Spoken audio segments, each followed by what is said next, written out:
Hi, welcome to Give Me the Bible, where God's Word speaks for itself.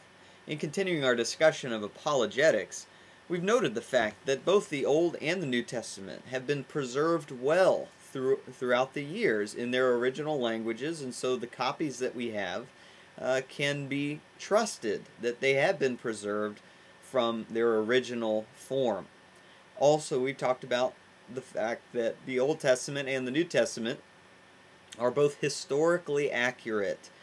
And we've measured that by looking at historical sources outside the Bible and whether the details of the Bible match up with secular, non-biblical history. And we've seen that those things absolutely are true, and the Bible holds up to that sort of scrutiny. But let's also admit that there's a big jump between saying that the Bible is historically accurate and saying that the Bible really is God's Word. And so that's really what we want to examine in these next few videos, is the question, okay, why is it that we consider the Bible to be God's Word? Okay, we can see it as a historical document, and it seems that it can be trusted from that perspective, but what is it about the Bible that is so divine and that makes us think that it's actually God's Word? And I want to approach this in 3 steps. The first step is to show that, first of all, the Bible claims to be God's Word. All right, it's not just that, people were just kind of looking for meaning in life, and there were some writings laying around, and it sounded kind of good to them, and so they said, well, let's just, put them all together, and maybe we'll just believe in some made-up God because, we really need this in our life. Well, no. None of that happened. The truth is, the Bible claims to be God's Word. So it's not that people like me or or like other Christians are out to just, make up something about the Bible being God's Word. The Bible actually claims that for itself. Okay, that's a really, really strong claim. And we need to recognize that first of all, the Bible claims to be God's Word, which is a good reason why we need to figure out and determine for ourselves if it really is God's Word or not, to see if the claim really holds up. And certainly all the other claims, historically speaking and geographically and archaeologically speaking, certainly, as we've talked about, all those things hold up. So all the question left is, well, does the claim that it's actually God's Word, does that hold up?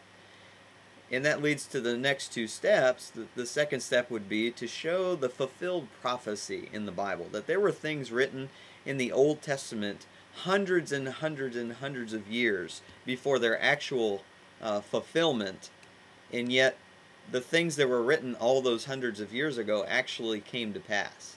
And those were things that couldn't be manipulated. It's not like somebody could argue, well, people just kind of doctored the accounts and made it to where, yes, this could happen, because there were things that happened in prophecy that were out of everybody's control. The only one who could possibly have any control over those things would be God.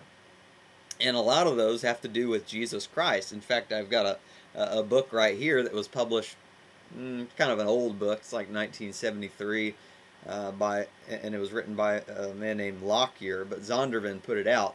But anyway, it's entitled All the Messianic Prophecies of the Bible. Okay, so this thing actually looks bigger than the Bible, but what it does is it expands and explains all the prophecies about Jesus Christ. All right, there are over 300 prophecies of Jesus Christ, and he goes through and he kind of elaborates on that. But I just wanted you to see in a very visual way how many prophecies there were, and that's just about Jesus.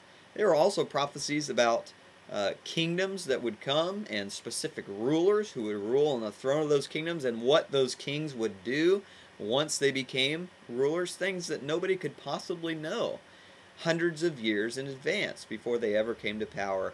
And then finally, the last step that we'll look at in examining whether God's Word is the Bible is just the power that the Bible has to change people's lives. I think that's a very significant thing because the truth is there really is nothing like the Bible when it comes to bringing about change in people's lives, and really more importantly, bringing about change in people's hearts, which leads to change in people's actions and in their lives. And nothing quite does that like the Bible. It is amazing. And the fact that it's been around for so long and is still changing people's hearts and speaking to people where they're at is such a powerful demonstration that God is behind its writing. So I hope that that's clear and helpful, and Lord willing, we'll examine these things in the coming videos.